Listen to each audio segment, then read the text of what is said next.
if it's okay, I'm going to just kind of preach out of my spirit. And sometime I do that. So go with me to 2 Corinthians chapter 9. We're going to go some very familiar scripture. We'll start with verse 6. And y'all can put that verse 6 up there. And as I say next verse, you can do that. Now, the title of this sermon or this teaching is All. I got it from my granddaughter. And I'll finish it out with a story that happened not too long ago. I only have one heir, and that's my daughter, Jody, and my granddaughter, Meredith. And it's amazing how Meredith controls us completely. Because it's great being a grandfather. Because nobody ever called me grand till she was born. And her child gonna make me great. So I got a great future. And it's just such a blessing. Total control. Jody, my daughter, will be 45, I think, in October. And I've never told her no once. That's a fact. Meredith's 8 years old, and I've never told her no, because I'm not good at telling them no. Now, Kathy is very good at that. Especially when Jody was a teenager. She'd say, Daddy, Mama said no. I said, I'd give it to you, Jody, but your mama don't want you to have it. And I know I was wrong, but I didn't care. I have a very hard time. And I realize, I'm going to say something you ain't going to believe, but it's still the truth. I've been preaching 40 years, and I've been in full-time ministry 38 years, and God has never told me no. Not one time. Now, but I've learned that when I ask him for something, that it's his will, before I go up there and make a fool of myself. Because you can make a fool of yourself in front of God. But he's loving, and he just kind of smiles. I've made God laugh quite a lot. And some of y'all made him sad quite a lot.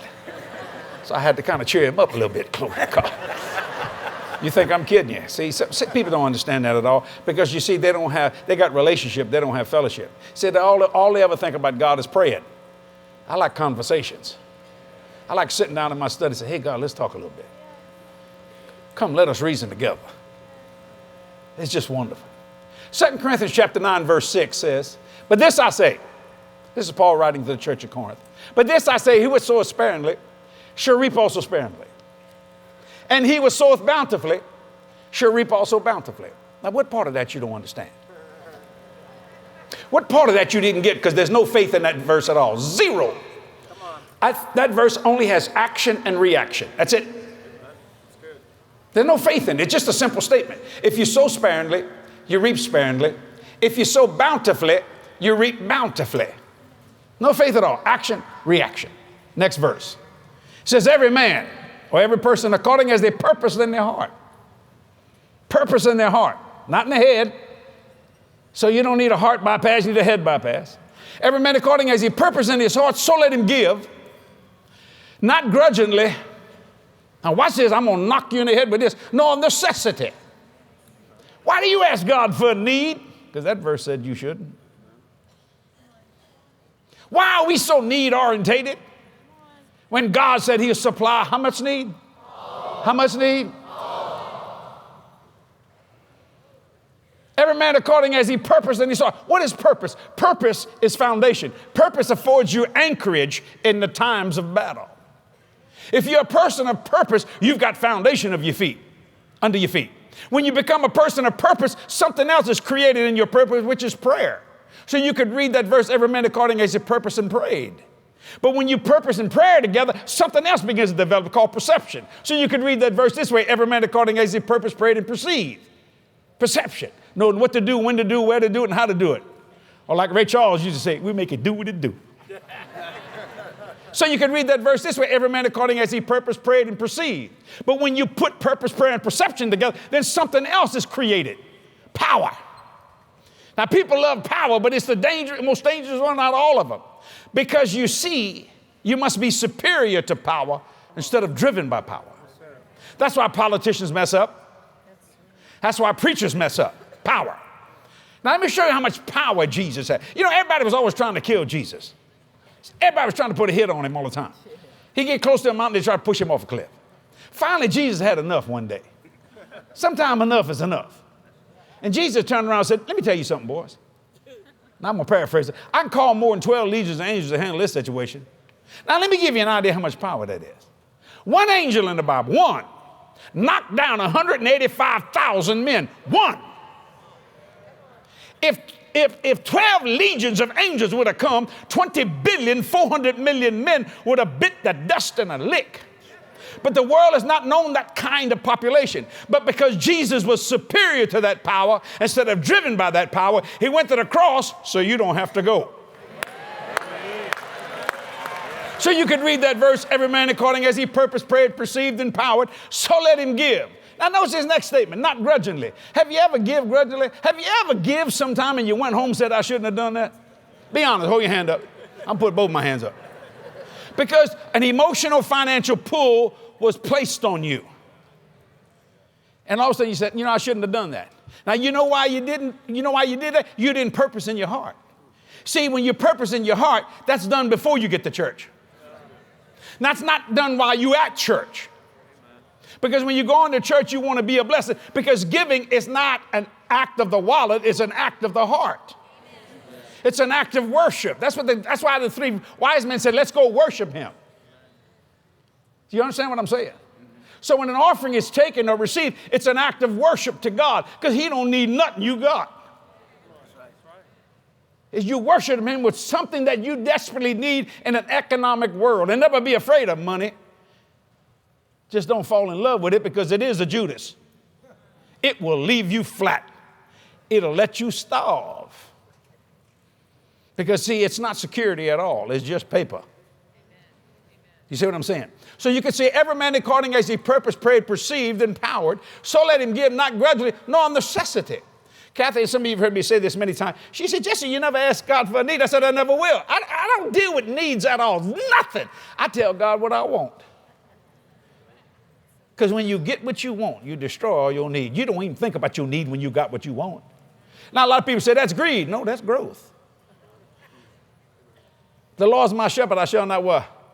Didn't say need. Children never tell you what they need. They tell you what they want. Right? They don't tell you what they need. Your 4-year-old come up and says, I need this. No, they say, I want this. And ladies, if come Christmas, if you tell your husband what you need, you're going to get a vacuum cleaner. Or a washing machine. That ain't for you, that's for the house. Right? That's right. You tell him what you want. People say that's greed. No, that's growth. So I tell God, I don't even deal with needs at all. Why? Because he said he'd supply how many?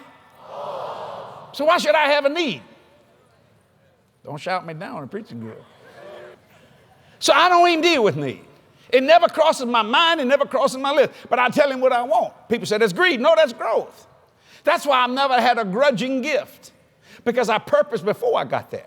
You see, when you purpose before you get to church and a pastor or a minister gets up and shares something that the ministry wants to do, you go, oh, that's why that was so strong on me. Because you're not given to the need, you're given to the purpose of what the need will do once it's met. Do you see what I'm saying? Now you can understand. So you can get up and say, we're believing God for such and such, whatever, and that's fine. People say, well, that's a need. No. That's the purpose of it. So you got to quit looking at the stuff. It's what the stuff does that enhances the kingdom of God in your life. And Jesus said at 12 years old, I'm about my Father's business. He didn't say I'm about my Father's ministry.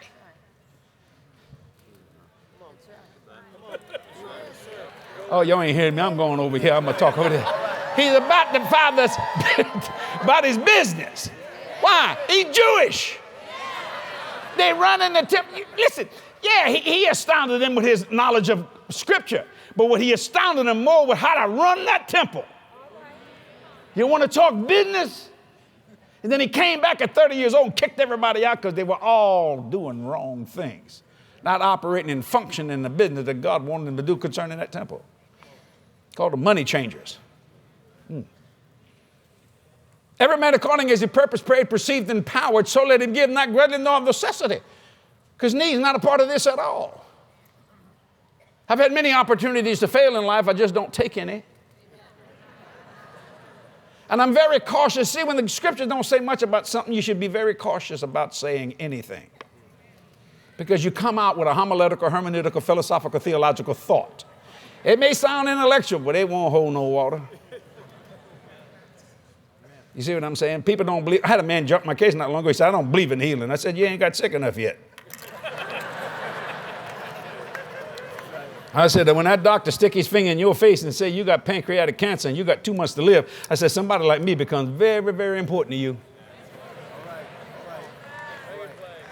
See, a lot of people, I hate to say this, they have to experience something to believe it, when you should believe it before you experience it. I mean, it's just simply the truth. So every man according as his purpose, prayed, received, and empowered, so let him give not grudgingly, nor of necessity. That tells you that. For God loveth. He say love a cheerful giver. Why? Because it's an act of the heart, not the act of the wallet. Because the greatest offering Jesus ever talked about was the widow's mite, and it sure wasn't much. And people said, because she gave all she had. No, it wasn't because of that. She gave all of her heart. That's right. You see, to be a blessing. Hello, everybody. I'm Jesse Duplantis, and I'm so happy you're watching this video today. If you're enjoying our channel, please subscribe. You can hit the bell to get notifications as each new video is posted, so you don't miss a single one. Then you share this video to your friends, your family, so they can be blessed by it. And I mean necessarily, they'll be funny, they'll be hilarious, and I promise you, if you watch it, by the end of it, you're going to feel good, because I believe in bringing joy into people's lives. I mean that sincerely. And I tell people, say, does anything ever wipe that smile off your face? No. And thank God I got good teeth. Praise the Lord. So watch it and subscribe today. Thank you, and keep watching. You'll be blessed. This media is copyrighted by Jesse Duplantis Ministries for the private use of our audience. Any other use of this media or of any pictures or accounts without Jesse Duplantis Ministries' consent is strictly prohibited.